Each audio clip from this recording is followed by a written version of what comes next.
ইউক্রেনে যখন হামলা হয়েছে আমরা এটা নিন্দা এবং প্রতিবাদ জানিয়েছিলাম, কিন্তু আমরা দেখতে পেলাম প্যালেস্তিনে যে আক্রমণ চালানো হচ্ছে, এই আক্রমণের কোন সুরাহা আমরা দেখতে পাচ্ছি না।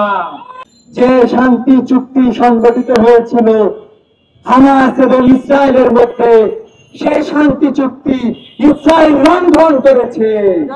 আজকে আমরা এমন একটি সময়ে বাংলাদেশের ঢাকা প্রেস ক্লাবের সামনে এসে দাঁড়িয়েছি। এই ঈদে জামা জুতো অ্যাকসেসরিজের ডিসকাউন্ট। যে সময়টিতে পৃথিবীতে মানবতার বিরুদ্ধে সবচেয়ে জঘন্যতম অপরাধ সংগঠিত হচ্ছে,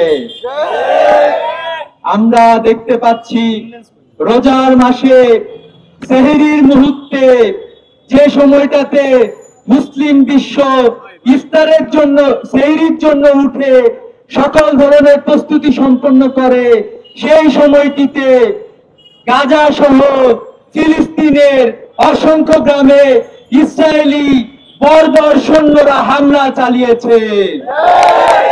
আমরা দুঃখ ভারাক্রান্ত হৃদয় নিয়ে বলছি, এ হামলায় অসংখ্য শিশুকে হত্যা করা হয়েছে, অসংখ্য বৃদ্ধকে হত্যা করা হয়েছে, অসংখ্য নারী এবং সিভিলিয়ান মানুষকে হত্যা করা হয়েছে।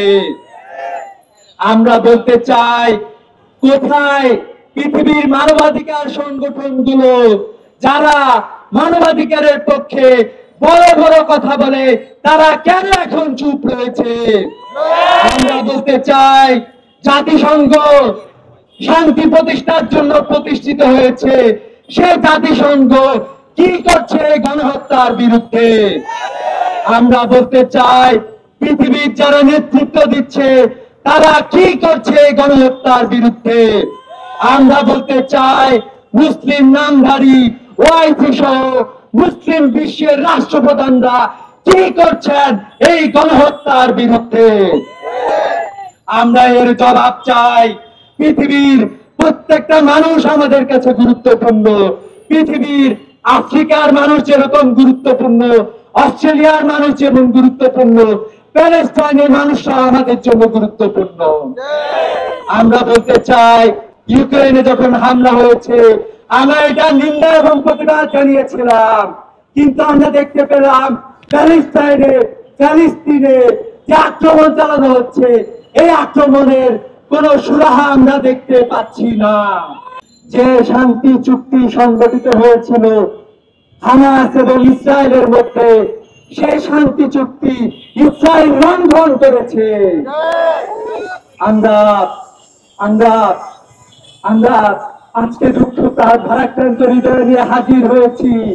আমরা দেখতে পাচ্ছি যে জনপদে হামলা হয়েছে, ঘর বাড়ি ঘুরে দেওয়া হয়েছে, ঘুমন্ত শিশু ঘুমন্ত বৃদ্ধকে পর্যন্ত শহীদ করা হয়েছে।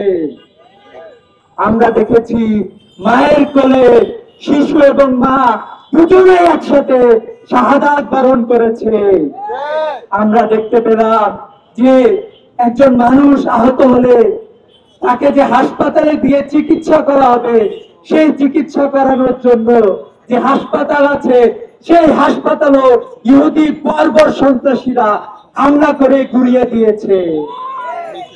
আমরা পুরা পৃথিবীকে জানিয়ে দিতে চাই, ফিলিস্তিনের ভাইদেরকে জানিয়ে দিতে চাই, পুরা মুসলিম বিশ্ব, বাংলাদেশের সকল জনগণ আপনাদের পক্ষে অবস্থান গ্রহণ করছে। বিশ্ব প্রতিটি মানবতাবাদী, প্রতিটি ধর্ম বর্ণের মানুষরা আপনাদের পক্ষে অবস্থান গ্রহণ করছে।